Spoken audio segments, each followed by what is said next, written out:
Do not put your trust in anybody else except yourself. Take the example from the strong women in these interviews and be a warrior. Hashtag victim no longer. Lynette Oxley here for Tack Shack Tactical TV and Ghosted Girls on Fire for our 16 days of action. We're speaking to Gloria Masters, an amazing lady. She's in New Zealand. Welcome, Gloria. Hello, thank you. Hi. I'm going to play a little bit about our numbers this morning. This is part of the United Nations 16 Days of Activism for No Violence Against Women and Children that was started in 1991. When I looked at some of your reviews, your previous interviews, you said you had 16 years of abuse. We looked at 1991 to 2022, it's 31 years. You also said you buried it until you were 32 years of age. So it's twice times 16 if you think about it. And we believe, so there's a lot of, for me, numerical numbers that make sense right now.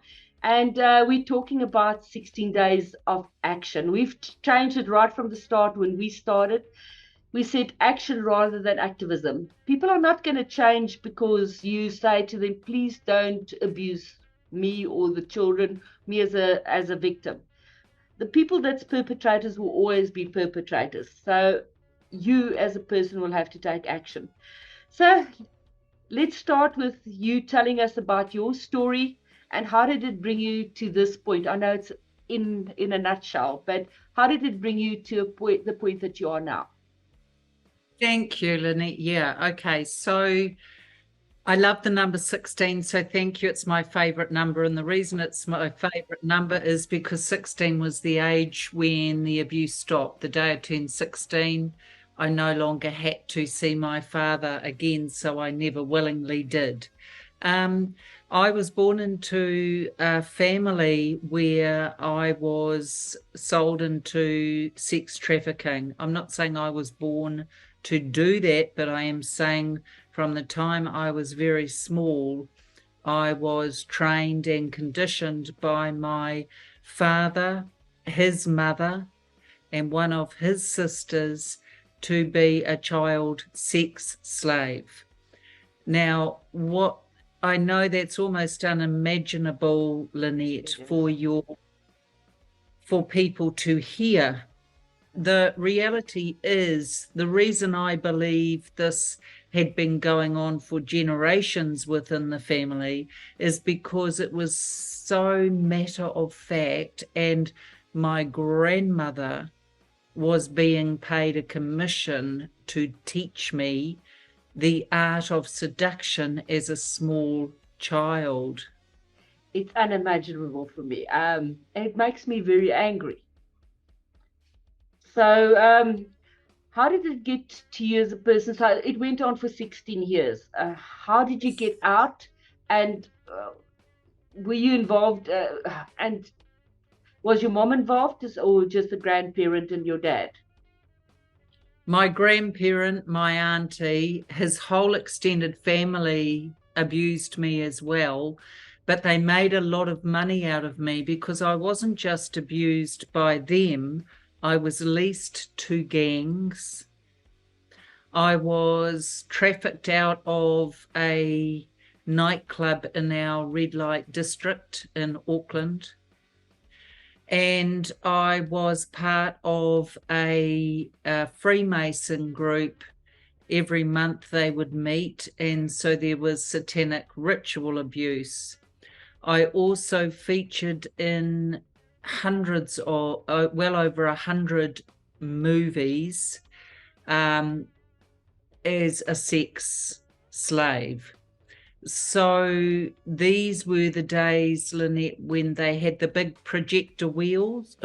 So you had the big square frame they were in, and I could hear it whirring and see it moving. So there's a lot to my story. The real story, in my opinion, though, is the power to overcome. And I found a light, and I followed that light from inside me, and I just trusted that, and that's partly how I became the person I am today. Where did realization start in your mind as a child? Can you remember when it started and you thought, this is not okay, this is not the norm, it shouldn't be happening to me? I think there were a few things. One was, if I went to other people's homes, the children were loved. The children were highlighted, and enjoyed. And it struck me as really odd, because I was always just a nuisance or in the way, unless my father could use me sexually and make money out of me sexually, or my mother could get me to do something for her. So she was a narcissist, and they never actually saw me. They never saw the beautiful child. They never saw that. They never valued that. And shame for them and shame on them. Absolutely. What happened at the age of 16 that was so important to you? Why did you get out? Because you're still a child. At 16, you're still a child. Well, it was, my parents had separated, and so I was told I had to keep seeing my father and visiting every second weekend until I turned 16. And the day I turned 16, Lynette, I never saw him willingly ever again. If I saw him after that time, it was a family wedding or funeral, and I didn't speak to him. So, did you ever go to the police with your story? Because in my 30s. And did something come of it?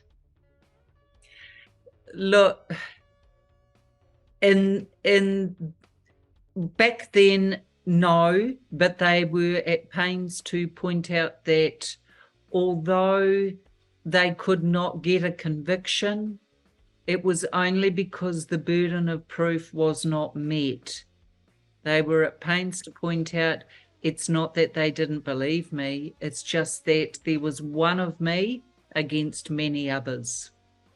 I had a chat to a lady earlier this week, and she basically said if it's one person, you can't actually get that burden of proof out there. If it's more than one person, that's when it actually starts becoming it makes a difference in terms of the law. And that's obviously the problem that you had. Because I do, we're sitting in South Africa, our police is not good. They've actually, when ladies go and report rape, they're sometimes raped by the police themselves. So we're sitting in a very dangerous, not a very nice country in terms of law. So yeah, it's interesting for me. You always think it's worse in your country, but sometimes it's the same all over the world in terms of abuse, because it's very difficult for you to prove that this has happened to you. Well, and I think too, the burden of proof is always on the person, the victim or the survivor, if you like. And so what happens is you've got a traumatized person coming forward. They're already traumatized. They then bring their case to the police, and depending on the police, because there's wonderful police as well, they will do their best to treat it with respect. But if they don't, we still have very, very low conviction rates here, as I'm sure you do in South Africa. Absolutely. So unfortunately, our child sexual abuse statistics lead the world. By the time a girl turns 16 in our country, 1 in 3 girls will have been sexually abused. 1 in 3. 1 in 3. That's just a horrific statistic. Yeah, I actually will ask one of my friends that used to do was in the police as well, what our statistics is. I'm not 100% sure what the South African statistics is, but I also don't think it's probably much better than that. Or it might be worse. And remember, this goes largely unreported. Now, we're not even talking about the poor boys that this happens to as well, but there's huge numbers there as well. And I guess, something needs to happen. So I'm glad you're doing a podcast like this. There's some very truly evil people out there. And the more I speak to people, the more I realize Yes. there's really evil people out there. And I've always been of the opinion that we've talked about before. It's you're never going to change those people. The only way is to actually stop them from the other side, if you understand what I'm trying to say. You've started an organization calling Handing the Shame Back. Tell me what that means. Oh, thank you. So there's two parts to that. So Handing the Shame Back is the first YouTube channel in the world, that is devoted solely to adult survivors of child sexual abuse. And on that channel, I interview survivors. I also provide content and resource for survivors in the form of blogs or survivor tips and techniques to help support each other. And the other thing I do are things like this, where I get interviewed and talk about specific aspects of the trauma in a way that helps to provide some resource or support for fellow survivors. So I'm very proud of that. That's a YouTube channel. We'll link it into this as well. Yes, perfect. And thank you. And the other thing is I've started a charity this year called Handing the Shame Back Foundation. And again, that is a safe place for survivors, and we provide resource and support and just some content that helps helps people shift through, and your term, Lynette, take some action so they're not feeling quite so stuck and trapped and lost. And the big one is feeling alone. So all those beautiful survivors out there watching your show, you're not alone. There's many of us, and we stand with you. That's an absolutely fantastic message.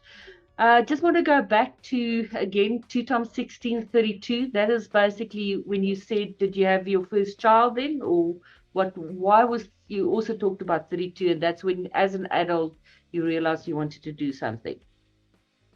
Yeah, so no, I had 2 children by the time I was 32, but 32 was the age when the memories started flooding. So what our minds do when we suffer horrendous trauma is our minds tend to shut down and block. And they do that so that we can safely heal from the trauma without being having it right in our faces. And people say, well, I don't understand. So I'll put it this way. It's like having a bad car accident. You're not going to remember the accident until your body has healed enough and your mind feels safe enough to face it. Then you'll remember it. The same thing with this type of trauma. We block it, we dissociate from it, and when our mind is ready, it then comes back. Man, did mine come back. I had 16 years of it. And it slapped you in the face. It punched me. It was like a tsunami. It was a very hard time in my life. Yeah. How did you get through it, Gloria? Being tenacious, working through it. How did you get through it? Yeah, thank you. Good question. I really struggled. I think it was my children that saved me. You can't go through that type of trauma, all the things I've outlined that I experienced, and be healthy and sane and feel good about who you are. But because I was a mother, I was determined my children were going to have the best possible life I could give them. So that helped me. That helped me act. That helped me find the motivation and the courage actually to face what I needed to so I could overcome. That's very wise words. You also wrote a book on angel's wings. Is that the only book you wrote, or is there other books that some of my viewers can look out for? So there's a couple of books. My first one was on Angel's Wings, My Flight from Trauma to Grace. I've got them both here, but that was my memoir. That took several years to write that book. It was very painful, but it was also cathartic in a way, because it was quite. Ask you. Yeah, it was quite Putting it cathartic. in words, yeah, putting it in words sometimes just bring it out and open, and hopefully that's part of the healing process. Yes, and you make sense of things too when it's in writing, I think. Yeah. But that was my first book on Angel's Wings, and that got published last year in April. The memoir. It's a pretty shocking read, Lynette, but it's truth. So I don't know how to sugarcoat that. It's just truth. But the second book, Flight Path to Healing, Yeah. a guide for child sexual abuse survivors. So that's a guide I've written for survivors to help heal. I will definitely go and read your book, and hopefully we can have a follow-up interview specifically about the book. I do quite a lot of book reviews, especially, and there's another lady that I interviewed a little bit earlier this week, which I think she had something, also traumatic experiences. So I will definitely make time in the next couple of months to actually come back to you about the book as well, if you don't mind. Awesome, thank you. Lastly, I would like to ask you if you have a message for women or rape survivors or child sexual abuse survivors, what will it be? Trust yourself. Because when we start to bring our truth to the light, people don't want to hear it. So trust yourself, trust your instinct. You don't make this stuff up. This happened. Find your courage and trust yourself to believe what you are feeling and seeing and experiencing. Thank you so much. Thanks, Gloria. Hope you have a good evening. I'll have a good day. And we'll chat again. It was amazing to chat to you. And thank you for sharing your thoughts. Oh, thanks, Lynette. That's awesome. Have a good day.